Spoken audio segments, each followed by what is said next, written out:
Okay, so this is Saturday morning. I got a little bit of a slow start to the day, but I don't have very much going on today. And Kaden is at work all day, which is a rare combination of items.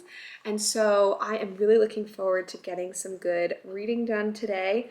I've got my little reading buddy. I've got one on the couch over here and one is up in the cat tree over here. You can't see, but I wanted to do a quick catch up on what I'll be reading or what I've been reading this past week. The first is on my Kindle, and that is The Lies of Locke, Lamora by Lynch, I want to say. I'm about 40% in.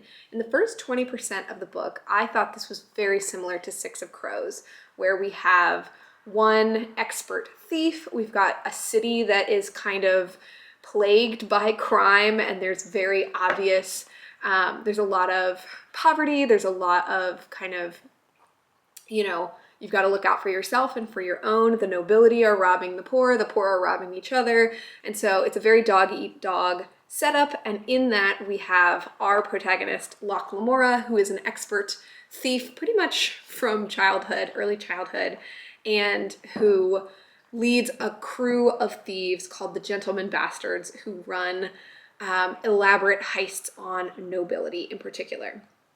He's a bit of a con man. So the first 20% of the book, I was like really conflating this with Six of Crows in my mind. And then I got to around 30% and it took a dark turn. I would check some content warnings, but I'm really enjoying this one. So I will be reading a good amount of this today, hopefully. That's where I'm at there. And then I have my audiobook. This is The Light Eaters by Zoe Schlanger.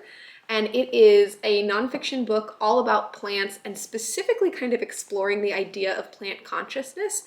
This book has been fascinating. I challenged myself this year to read 12 nonfiction books. This is the 13th, so I'm actually well ahead of that goal. And I just have ended up really loving that challenge for myself, and I become insufferable about the nonfiction books that I read. Everybody who talks to me gets a fun fact out of these books. The one that I will share with you from The Light Eaters is she kind of talks about, again, being very careful that this is not anthropomorphism, some scientific studies that find that individual plants are higher or lower on the scale of caution to boldness. So they have like a little bit of a personality trait there. Similarly, individual plants will either be more altruistic or competitive with other plants. And again, within the same species, this is individual traits. So it's really kind of fascinating. I'm looking at the plants on our porch in a totally different way. And while I'm listening to that audiobook, I have been working on my Salty Days sweater. I am almost to the point where I can join the front and back, so I can show you. This is the back of the knit. It's got these kind of pretty diamonds. I don't know if you can see. I have a bit of a setback that I am hoping to fix today. I did the diamonds on the front of the sweater, and knitting is such a good cure for my own arrogance, because often I will read a pattern and I will be like, oh, this pattern designer made a silly mistake, and just kind of fix it myself and move on. And then upon further thought, or even like just when I get to the next step of the project, I'm like, oh, I did something wrong. So that happened here. I did something wrong, so I have to rip back. This is about an hour or 2 hours worth of work, which will definitely take me to the end of my audiobook. So without further ado, I've got my candle going. I'm going to turn on some nice music, and I'm going to get to reading. I'll start with The Lies of Locke Lamora, and I'll check in a little bit.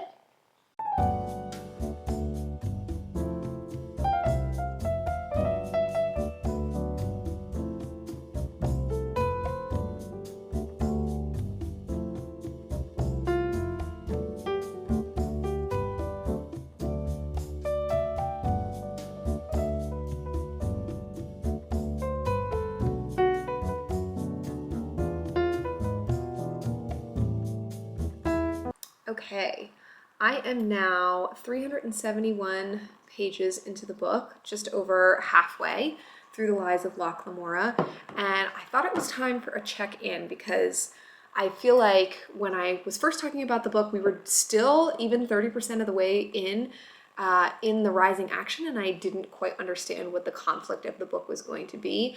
And now things are really picking up steam. I feel like most books that aren't cozy fantasy will set up higher stakes and, you know, lives are on the line, all this kind of stuff. But a lot of books will not then bear out their own high stakes, or at least will wait a really long time. It was funny because Scott Lynch sets up a very tongue-in-cheek tone in the first 30% of the book. Obviously, they're robbing people, and Locke Lamora himself is an orphan, the other gentleman bastards are orphans, so people have died, but not in the way that named characters have died in the next 20% of the book. Things are really heating up. I am now much more nervous than I was before. I've come to really like the characters, and simultaneously, Scott Lynch has gotten his point across for sure that nobody is safe, and that I have no idea who is going to survive into the second book of the series, which obviously is kind of nerve-wracking, but it's also the fun of reading. I definitely prefer a book where the stakes do bear out. I like when they, you know, make a dramatic decision and then stick with it. I think it makes the book a lot more compelling to read. I know I said I didn't have very many plans, but I actually decided to take an intro to sewing workshop this afternoon in the city near where I live. So I'm gonna head out now. As you can see, Felix is exactly where he was when we started. Hasn't moved very much, neither has Finn. So I suspect that they will not miss me very much in the hour that I'm gone. But yeah, off I go.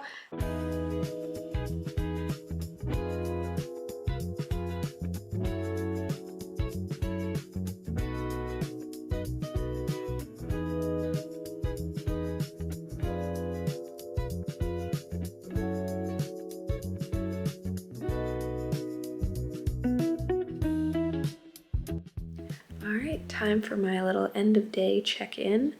The sewing class was great. I felt like I actually had underestimated my own knowledge. I've done a little bit of sewing with my mom, and we went over just some of the same fundamentals I already knew, but I feel really confident going into maybe a more advanced class next time. I did a little holiday shopping with my mom, and then my brother came over and we did some gingerbread house crafting. I'll just jump in here quickly to say that these ended up being the worst muffins I've ever made. They were like multivitamins in muffin form, but at least Caden had fun filming it.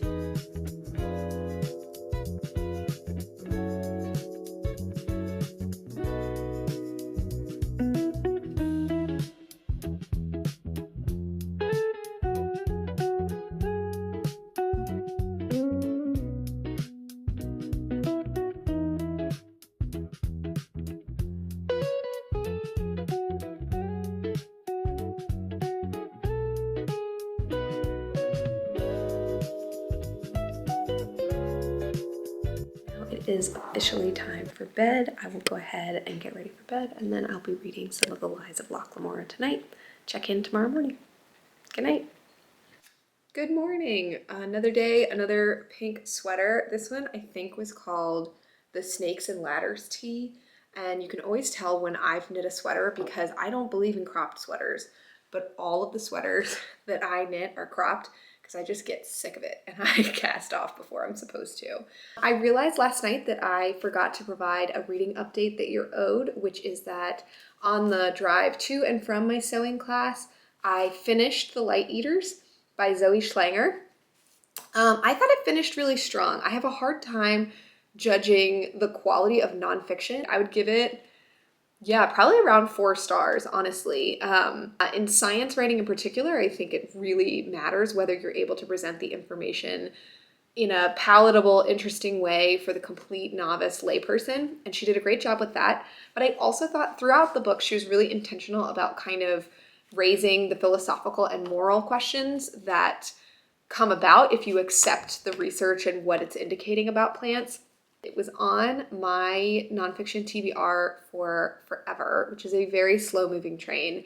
And I ended up really being glad that I read it. I don't know, again, what implications it's going to have for my day-to-day life because I am far from a green thumb. We have like 4 very scraggly and sad little plants on our porch, and those are alive entirely because of Caden's care. But I still think it was really worth the read, and I liked, again, kind of having the opportunity to think about human intelligence and where humans fall in the world order and maybe reconsidering that. I also owe a reading update on The Lies of Locke Lamora. I fell asleep trying to read it last night because the minute the lights go out, I am like a marionette with its strings cut. But I did make up for that by reading for like an hour or 2 this morning. And then I needed to like put this down and get ready for the day and take some deep breaths because this book is getting stressful. I think it's so funny that when I last checked in, I was saying that I love when a reader or writer follows through on the high stakes that they set up because Scott Lynch was listening to that and having himself a little chuckle. This is a book about cutthroats, and some throats have been cut. We have lost a number of characters that I came to really care about. Locke Lamora is, all of his luck has really turned against him. I am really enjoying this. It has just taken turns that have like really stressed me out, made me super sad. So I'm gonna have to take a little bit of a break from this. I actually am now cutting out my little gingerbread houses with an X-Acto knife to try and calm myself down. I have about 200 pages left. Please, Locke, pull it together. I'm rooting for him, and that's like the worst part is that I'm rooting for characters where like, listen, I've read a lot of books. The chips have been down before, but not like this, I don't think. I've rarely read a book where things have turned so dramatically south. So, especially because this is, the first book in a series and we've lost several characters who I thought were going to be kind of the heart and soul of the whole book. Sorry if that's a little bit of a spoiler, but I just need to talk about it. It's been crazy. I also wanted to give a shout out to 2 things that I think Scott Lynch is doing really well in this book. One is his world building. This is a fantasy book. There are definitely elements of magic in this world, and I think that they're used, even if they're not necessarily in service of the plot, they just create this really rich fabric and world and background for Locke Lamora and the other characters to kind of operate in. So I've enjoyed that quite a bit. And then the other thing is that this book is told not really in multi-POV, it's third person, but we're traveling forward and back in time. So we're setting up how Locke grew up and how he came to have the knowledge and the skills that he does, how he got to know each member of his group of thieves, his gang of gentlemen bastards. And we're also kind of jumping around the city. So it creates a lot of really good dramatic tension. There was a moment where like Locke was in peril and you didn't know which way things were going to shake out. And we took a break to go to like 2 or 3 different alternate scenes that set up important context or set up kind of a trap that they might fall into later. So it felt almost like more on Locke Lamora after the break, where like you're kind of glued to your seat. I thought that was really well done. I am getting sick of it though, because I'm so stressed and propelled through the current timeline that I'm like, all right, enough about their childhoods. I need to know, whether they're going to get out of this pinch right now. So it's been great. I've been stressed out. I still recommend this book. I don't know how it's going to shake out in my ratings, but I will say this is one of the place that they're at in this book right now is one of the bleakest places I think I've ever gone with any characters. So keep that in mind if you go to read this yourself. I'm going to go ahead and keep cutting out my little gingerbread pieces, and I will show you the final product of this banner when it's all together. And I'll check back in when I have more to say about this book. I may need a little bit of time.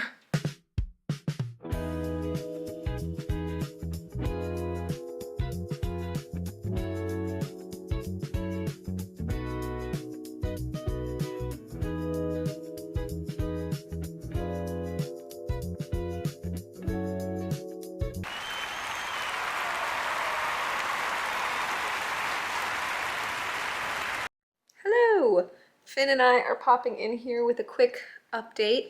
I have gone grocery shopping, which was a zoo. Every Sunday I put off grocery shopping because I don't want to go.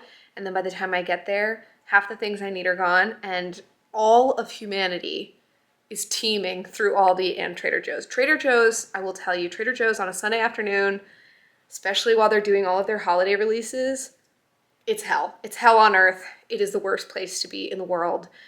But anyway, I am home, and during that whole errands interlude, I went ahead and got a new audiobook since I just finished The Light Eaters. I got Under Lock and Key by Lana Ferguson. It is a deeply silly paranormal romance about an American woman who goes to Scotland to learn more about her recently deceased Scottish father, who then encounters and falls in love with a man who doubles his time as the Loch Ness Monster. Is it good? No. As with many of the books with this exact type of cover, I would say it is fulfilling a very specific purpose. I feel like the cover makes a promise that the book is certainly delivering on.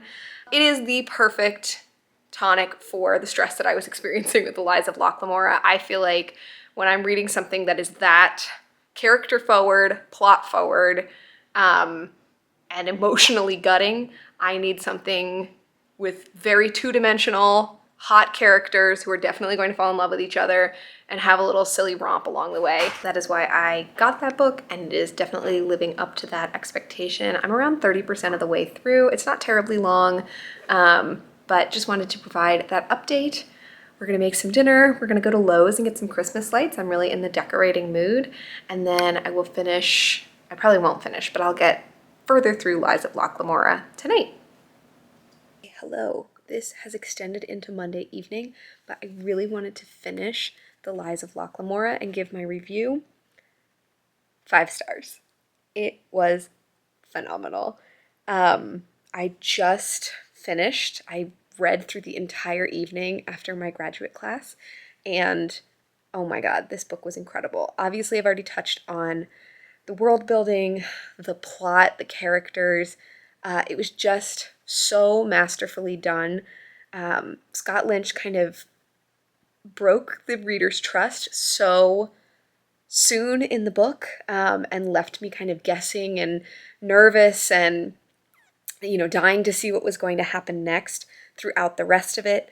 The scope and scale of this plot I honestly thought was going to extend into the rest of the series, and it was so completely satisfying. The ending was so completely satisfying. I would recommend this so strongly if you are looking for a very propulsive plot, wonderful characters that you root for, just the best time. I recommend this with my full chest. I would say by far my favorite read of this blog, and maybe one of my favorites of this year. Okay, good night. Okay, I am going to close out this video with a quick update on 2 other things I brought up. The first of those is knitting. I mentioned the Salty Day sweater is in exactly the same condition as it was on Saturday morning. I have been running around like crazy, and I have not knit a single stitch, or more accurately, I have not unknit a single stitch to fix that issue. That will be a goal for this week, these weeknights. And then the other thing I wanted to update, thank God I ended up loving The Lies of Loch Lamora, because Under Lock and Key, I ended up despising. I DNF'd at around 85%, which is enough of the book read that I feel that I can confidently give it a 1-star rating. I do not think that the last 15% of this book could possibly have redeemed the flaws that were coming up. First, let me put out there, paranormal romance is not a genre I usually read. The furthest I've dipped my toes in is Bride by Ali Hazelwood, and I liked the romance aspect of that enough to get past parts that maybe were not my favorite. That being said, I should have known that him turning into the Loch Ness Monster would not be a small part of the romance, but in fact would factor into parts of their romance. And for me, that is not my favorite. But putting that aside, I would say I don't even need to talk about that because everything else about this book was so bad. My primary critique is that Kiana, our female protagonist, was absolutely stupid. She was straight up stupid. I don't know how else to say it. She was deeply incurious. It seemed like she had no friends, no backstory, no job, no skills. She arrived in Scotland with not a single thought in her head. She existed in this story just to be wrong about stuff. Her best, like, I really like banter in romance. Her best comeback to anything was shut up. So our male protagonist was also pretty boring, but I do feel like I can kind of get past that if I'm enjoying the female protagonist or if I'm enjoying their dynamic enough. But he ended up seeming stupid by association. What was there to be interested in about this woman? The plot and like the elements of the plot that were kind of feeble in the first place got so ridiculous. They were emotionally overwrought over things that no sane person possibly would be, like deeply wounded and reflecting upon their own morality based on the actions of people that they were distantly related to in the 1200s. Like, literally so stupid, 1 star. So, unfortunate note to end this on, but I did love The Lies of Locke Lamora, 5 stars, and I had a 4 star read in The Light Eaters. So I'm still gonna call this week a win, and I am powering onward and upward to better things for reading next week.